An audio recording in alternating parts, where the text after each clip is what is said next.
Hey, good morning guys. Outsunny Polytunnel review.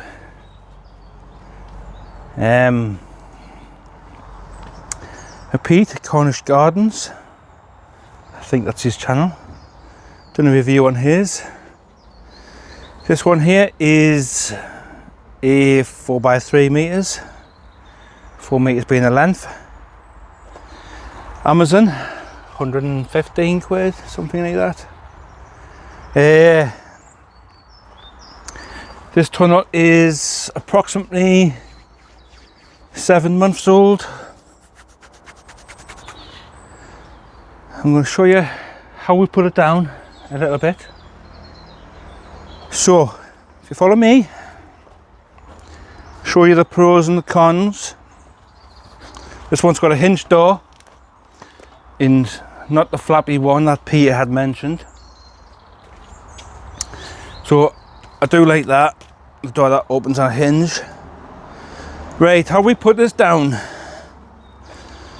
We basically use 4x4 all the way around, and it's staked into the ground by about 2 foot, 2.5 foot deep. Just hammered in, sledgehammer, all the way around, and big, massive screws into that. After we got that down, we used these stainless steel clamps, as you can see here, all the way around, every 2 foot or so. So if you look down the side here, you can see the frame it sits on all the way around.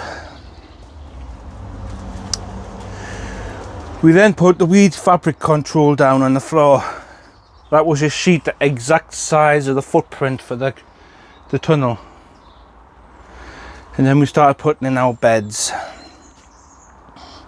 These are pallet collars. These are also screwed to the frame to add weight to the frame and to the tunnel all the way around, and it's been fairly decent, to be fair. But the one thing I'm going to mention is this seam. Like Peter said on his seam, I think ran in the centre of the tunnel, his being a bigger tunnel. Pisses in water there, and it was alright because it kind of watered your tomatoes every time that rained. But after a while I got a bit of a shitter. So we bought polytunnel repair tape, which wasn't cheap, and we went all the way around the outside of the tunnel, and that didn't work. So we did it again, and it didn't work. So in the end, I silicone sealed it from the outside, clear sealant, and that's been spot on ever since. I did have plans to replace this with a one from First Tunnels, looking at about 80 quid to completely recover it, but it's working, it's doing its job. So I think we're going to leave that for as long as we can. On the side of the tunnel we've got these big vents that just roll up. Peter mentioned, and I've seen before, that this mesh deteriorates and it becomes no good. Ours so far at the 7-month mark has been fine. Additions to the tunnel. You might think it's a bit daft, but we've put this big massive bench in here. This to me is a godsend because I can come in here, I've got someone to work, I've got somewhere to put my plants, my ceilings I can pot on in here. I've got the big storage cupboard there for my fertilisers, compost, stuff like that. I've got the other side I can store my pots and stuff. This will always be in use. It's always going to be in use to us. And this space here I don't mind losing because we've got the 2 greenhouses there. We've got more than enough space in here for tomatoes or anything we wish to grow. The tomatoes did do better in our greenhouses. So next year, don't know what we're going to grow in here, haven't decided. Our latest addition was these frames. These are not attached at all to the polytunnel frame. These are made to support mainly our grapevines, as you can see. And additionally, we can put canes. So if you look at these clamps I've used again, we can put our canes into the soil up through here, and that will support our tomatoes, cucumbers, anything that we're growing here. So also, when we built it, we put the heat tape. Yes, heat tape. As you can see, all the way on every frame, every piece of exposed frame on the outside that the cover sits on, we've used the heat tape. And that was about 15 quid from Amazon. We used about 4 rolls, didn't we? Yeah. But yeah, that is it. On the outside of the tunnel, as Pete mentioned, we've used these wooden lats all the way around. We can get the cover fairly tight.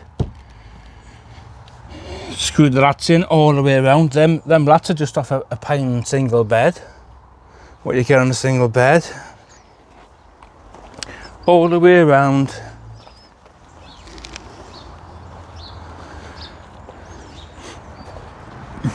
And where we are here, we do have the shelter from the fence. The winds in this area generally go this way. So we are lucky on this plot for wind protection. A lot of the allotment holders that do suffer bad damage with their greenhouses, tunnels. So us being here, put the tunnel here, we do lose a little bit of sunlight in the summer months because this side of the garden gets the shade first. But yeah, and that's it, guys. And would I recommend it? If you put it down like we've put it down and you can secure it, don't bother using the stupid strings that you get. Using bricks, anything like that to try and secure it, you will lose this tunnel. As soon as the wind gets a hold of this tunnel, it's going to damage the frame. If you can put it down properly, I mean, I think we spent about 100 quid on the timber and the fixings, which is worth it. I mean, if you look at first tunnels, anything like that, you're looking at a lot of money for a tunnel of this size. And even if you buy a tunnel from there, you still need the base. They do have a lot of options, whether you're going into the ground, whether you're putting a wooden base down, whether you're digging the cover in, trenches. It's still going to cost you 4 times, even more, what we paid for this tunnel. How much did we pay for it again? 115 quid. 115. If this tunnel does break the cover, I mean, it's been spot on apart from that seal. If it does break, it will just be first tunnels all the way, and we'll just buy the replacement plastic. We might have to adapt the frame to do that. Possibly, yeah. But yeah, that's is what it is, and it's been quite a decent tunnel. So thank you all for watching, guys. Please hit that subscribe button. Please like, please share. All the comments will be answered by my beautiful self. So thank you all for watching, guys. Until next time, see you all later.